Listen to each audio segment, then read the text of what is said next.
Les textes liturgiques du jeudi 31 mars 2022. Première lecture. Renonce au mal que tu veux faire à ton peuple. Exode 32, 7 à 14. Lecture du livre de l'Exode. En ces jours-là, le Seigneur parla à Moïse, « Va, descends, car ton peuple s'est corrompu, lui que tu as fait monter du pays d'Égypte.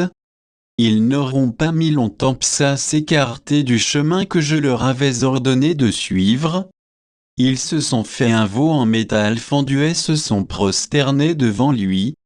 Ils lui ont offert des sacrifices, en proclamant, « Israël, voici tes dieux, qui t'ont fait monter du pays d'Égypte. » Le Seigneur dit encore à Moïse, « Je vois que ce peuple est un peuple à la nuque raide. Maintenant, laisse-moi faire. Ma colère va s'enflammer contre eux et je vais les exterminer. Mais, de toi, je ferai une grande nation. » Moïse apaisa le visage du Seigneur son Dieu en disant, « Pourquoi, Seigneur, ta colère s'enflammerait-elle contre ton peuple, que tu as fait sortir du pays d'Égypte par ta grande force et ta main puissante? Pourquoi donner aux Égyptiens l'occasion de dire, c'est par méchanceté qu'il les a fait sortir? Il voulait les tuer dans les montagnes et les exterminer à la surface de la terre. Reviens de l'ardeur de ta colère, renonce au mal que tu veux faire à ton peuple. Souviens-toi de tes serviteurs, Abraham, Isaac et Israël, à qui tu as juré par toi-même. Je multiplierai votre descendance comme les étoiles du ciel. Je donnerai, comme je l'ai dit, tout ce pays à vos descendants, et il sera pour toujours leur héritage. » Le Seigneur renonça au mal qu'il avait voulu faire à son peuple. Parole du Seigneur. Psaume.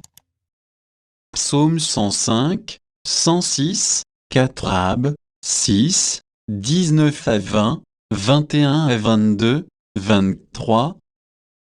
Souviens-toi de moi, Seigneur, dans ta bienveillance pour ton peuple. Avec nos pères, nous avons péché, nous avons failli et renié. À l'Horeb ils fabriquent un veau, ils adorent un objet en métal, ils échangeaient ce qui était leur gloire pour l'image d'un taureau, d'un ruminant. Ils oublient le Dieu qui les sauve, qui a fait des prodiges en Égypte, des miracles au pays de Cham, des actions terrifiantes sur la mer Rouge. Dieu a décidé de les détruire. C'est alors que Moïse, son élu, surgit sur la brèche, devant lui, pour empêcher que sa fureur les extermine. Évangile. Votre accusateur, c'est Moïse, en qui vous avez mis votre espérance. Jean 5, 31 à 47. Évangile de Jésus-Christ selon saint Jean. En ce temps-là, Jésus disait aux Juifs, « Si c'est moi qui me rends témoignage, mon témoignage n'est pas vrai, c'est un autre qui me rend témoignage, et je sais que le témoignage qu'il me rend est vrai. Vous avez envoyé une délégation auprès de Jean le Baptiste, et il a rendu témoignage à la vérité. Moi, ce n'est pas d'un homme que je reçois le témoignage, mais je parle ainsi pour que vous soyez sauvés. Jean était la lampe qui brûle et qui brille, et vous avez voulu vous réjouir un moment à sa lumière.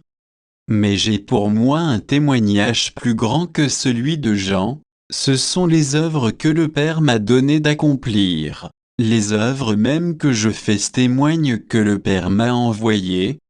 Et le Père qui m'a envoyé, lui, m'a rendu témoignage. Vous n'avez jamais entendu sa voix, vous n'avez jamais vu sa face, et vous ne laissez pas sa parole demeurer en vous, puisque vous ne croyez pas en celui que le Père a envoyé. Vous scrutez les Écritures est-ce parce que vous pensez y trouver la vie éternelle? Or, ce sont les Écritures qui me rendent témoignage, et vous ne voulez pas venir à moi pour avoir la vie? La gloire, je ne la reçois pas des hommes, d'ailleurs je vous connais, vous n'avez pas en vous l'amour de Dieu. Moi, je suis venu au nom de mon Père, et vous ne me recevez pas. Qu'un autre vienne en son propre nom, celui-là, vous le recevrez. Comment pourriez-vous croire, vous qui recevez votre gloire les uns des autres, et qui ne cherchez pas la gloire qui vient du Dieu unique? Ne pensez pas que c'est moi qui vous accuserai devant le Père. Votre accusateur, c'est Moïse, en qui vous avez mis votre espérance. Si vous croyez Moïse, vous me croiriez aussi, car c'est à mon sujet qu'il a écrit. Mais si vous ne croyez pas ses écrits, comment croirez-vous mes paroles? Acclamons la parole de Dieu.